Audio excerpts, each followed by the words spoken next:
Horse farms and communities throughout the state of Kentucky spend significant amounts of money to plant and care for shade trees that surround pastures and line the roads of the Commonwealth's picturesque landscape.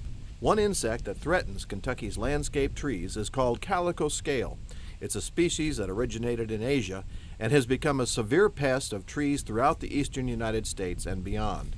University of Kentucky entomology professor Dan Potter says if this scale is left unchecked, it can cause unsightly damage and, in severe cases, may force the landowner to replace the tree. It takes out the sap from the trees, it creates tremendous stress on the trees, and then they begin to die back from the top and become thin and eventually may need to be replaced. And of course, replacing a tree is very expensive.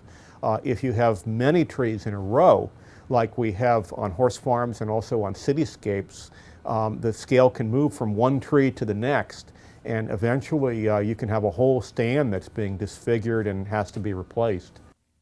Potter has provided guidance to 2 Entomology UK graduate students who worked out the life cycle of the insect, identified its natural enemies, and tested the effectiveness of various control measures, including insecticides.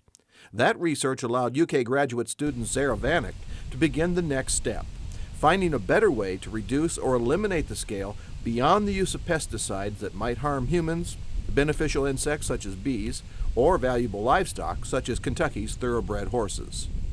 Vanek found that ants may be protecting the scale from predatory insects in order to harvest the scale's sugary excrement called honeydew. Well, I've found out that the ants and the scales have a very intimate relationship, and it seems as though the ants are actually protecting scales from things that would normally come in and eat them and control the population.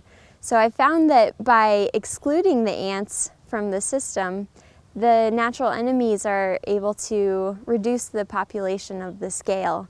Vanek's solution to ant control was simple, and if it stands up to further testing, it could be a cost-effective and environmentally safe way to control the calico scale. I actually just placed these bands around the trunks of the trees, and the bands have a real sticky substance that keeps the ants from getting up into the trees. And also, just as a backup method, I also sprayed the base of the trees with an insecticide, but I don't think that that was actually necessary because it seemed that the bands were enough to exclude the ants. Vanek's sticky band system resulted in a 55% control of the scale population during the first year, and 65% the following summer. Additional research will help to verify the initial findings and help to refine or redefine the methods for stopping the interaction between the ants and calico scale. I'm Mark Ecklow reporting for Growing Kentucky.